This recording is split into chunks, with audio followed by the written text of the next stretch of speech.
Hello, meteorology students. My name is Rhonda Plofkin. I thought I would take this first, couple of days out of the week in order to introduce myself and go over the syllabus.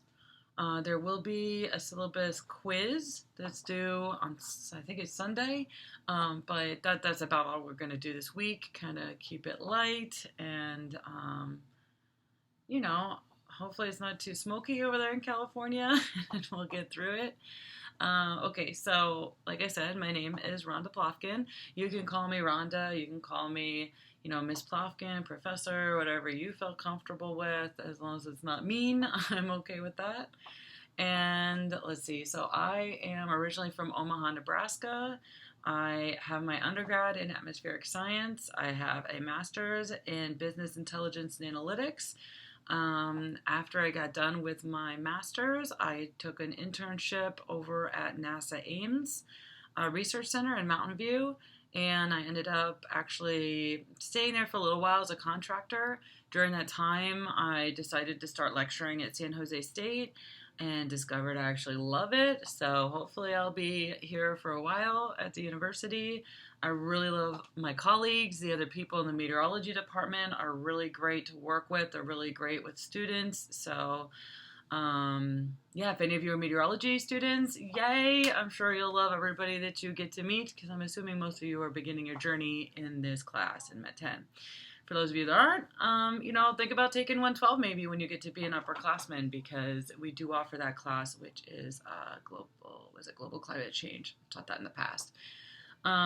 Okay, so after that, I actually, last year, I decided to go to PhD school. I got into UMBC, which is the University of Maryland, Baltimore County. So that is where I currently am.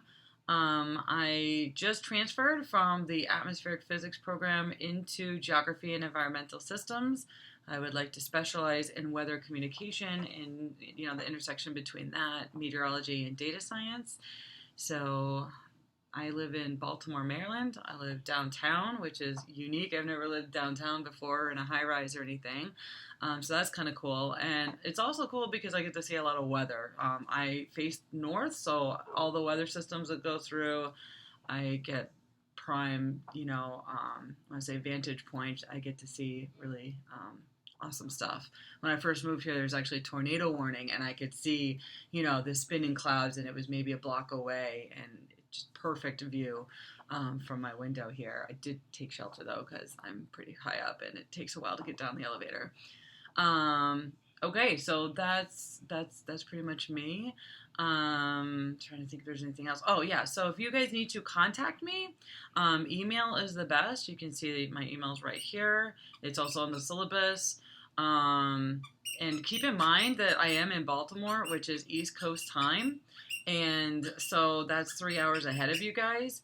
If you guys email me at like 9 o'clock in the evening your time, that's midnight my time, and I'm probably going to be sleeping. I won't be awake.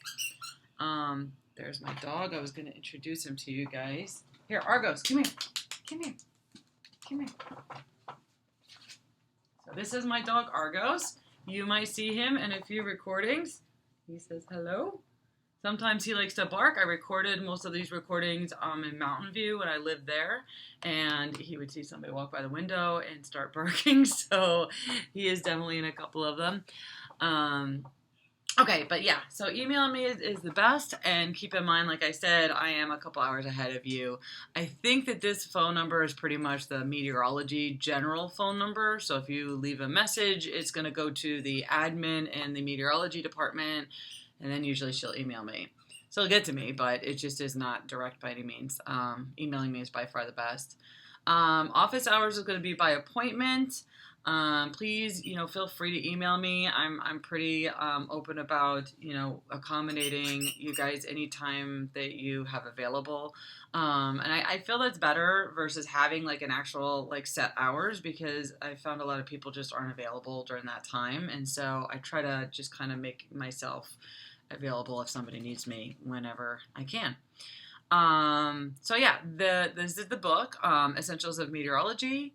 This will be available to you on Canvas. I do that because I know how much things cost in college.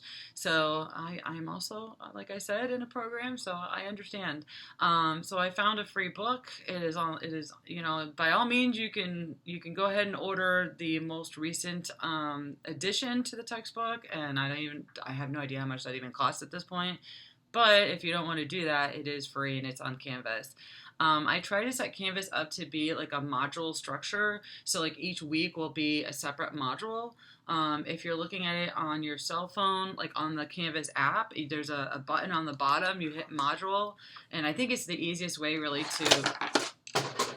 We almost had a catastrophe there, but luckily we didn't. Yeah, so I lost my train of thought.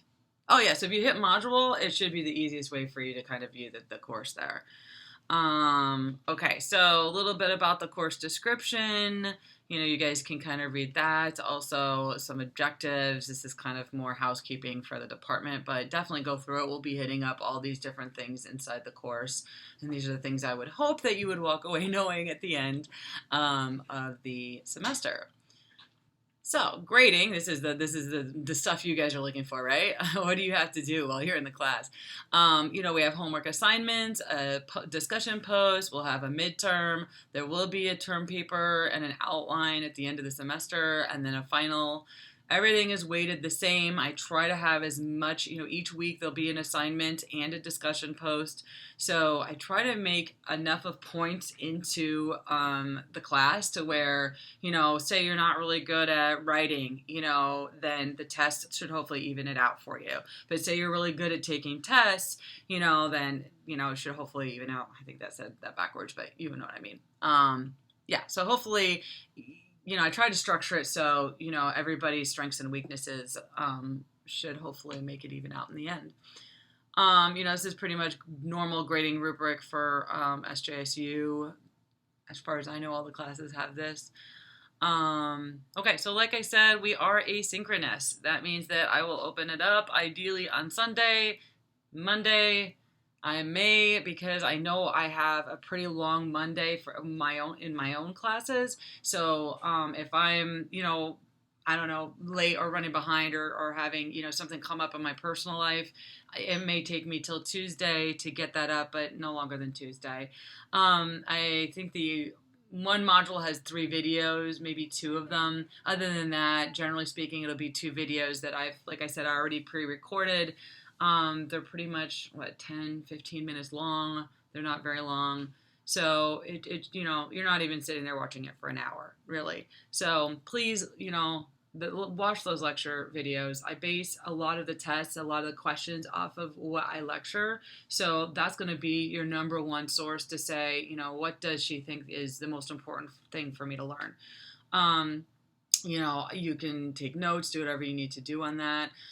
Definitely read the book. I always suggest that if, everybody learns a little bit differently. So, maybe I describe something, in my video that you don't really understand it as well, then definitely read the book because you'll have somebody else's perspective and somebody else's, like, the way they explain it. And then if you're still struggling, go to YouTube, and as long as it's a reliable source, somebody like Nova, maybe National Geographic. I know they've got some weather stuff out there, National Weather Service, also like the Weather Channel. Those types of sources are really good. Other universities sometimes have some stuff up there. Try to get like an explanation or like different people to explain it so that maybe one of them will hit up the way that you learn, hopefully. If not, like I said, you can always not text me, but message me, and I'll always get back to you.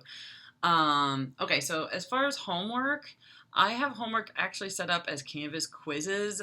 There's no other verbiage I can use on Canvas, so it's just going to be a quiz. Each week, it'll have about 10 questions from the lecture in the week, and then you'll have 3 attempts. Okay, so obviously the highest score will be the one that will be recorded, and then late submissions are only going to be accepted with prior approval. So if you get a hold of me ahead of time and say, I have a really busy weekend, or I had a really busy week, or, whatever the case might be, ahead of time, then you're way more likely to get an extension on that than if you, for instance, message me, after, or even, the day of. But always, communicate with me regardless. But I'm just saying, please do it ahead of time if you can.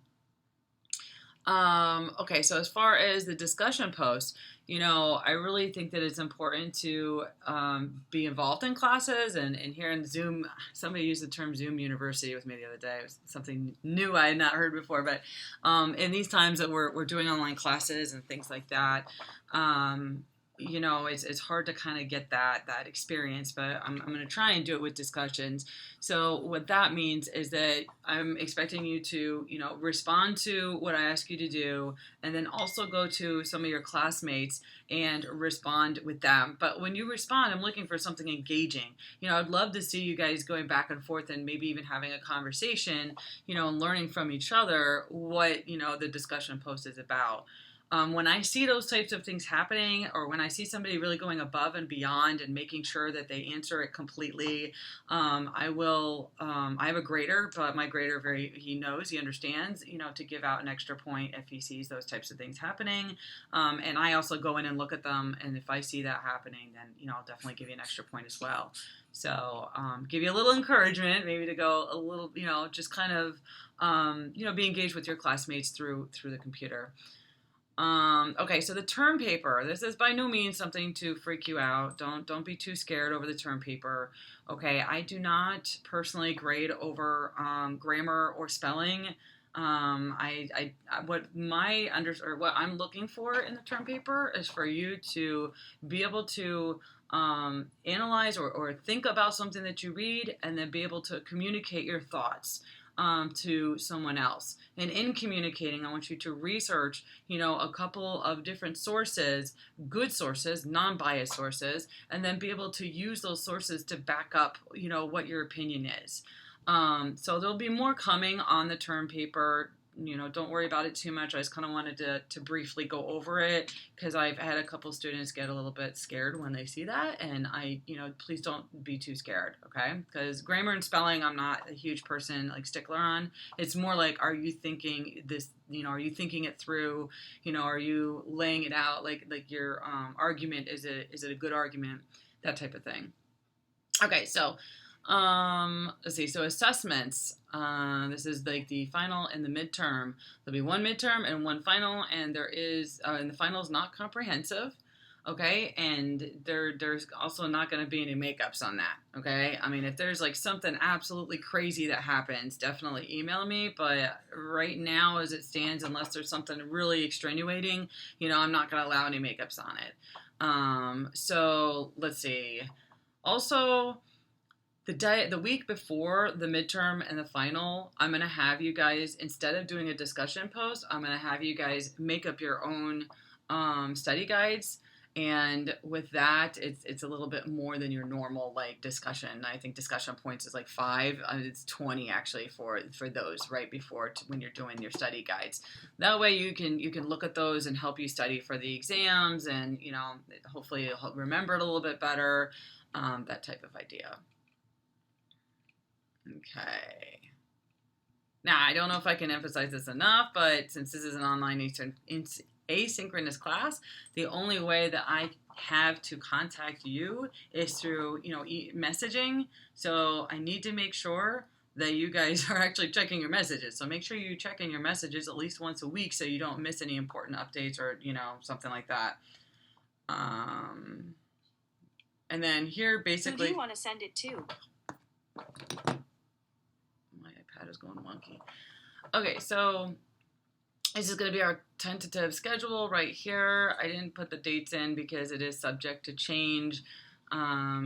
Again, COVID and everything, I don't really know what's ever going to happen. So there's definitely tentative, but at the same time, this is, going to be the schedule, or at least the order of topics that we'll be doing it in this order, and the readings that go along with it. Now, I would consider this week, this Thursday, Friday, Saturday, whatever, is going to be week like 0.5, it doesn't really count because I'm not really giving you any material. So week 1 is going to start next week on Monday. So that is pretty much it. Other than, I just wanted to mention that plagiarism is, make sure you're not cheating. Don't, when you're writing that paper, make sure that it's your own thoughts. And if you paraphrase what somebody else has written, that is also considered cheating. So please, please, please do not plagiarize. Make sure that it's your own thoughts. That way you're learning as well. You're not really going to learn as, if you're, going off of somebody else's. And that's pretty much the whole syllabus. So I hope you guys are having a great week. I hope that the smoke isn't suffocating you. I heard it's getting kind of bad as of when I recorded this, actually. So, and drop me a line if you guys need anything, and I will be putting up some stuff for next week for you.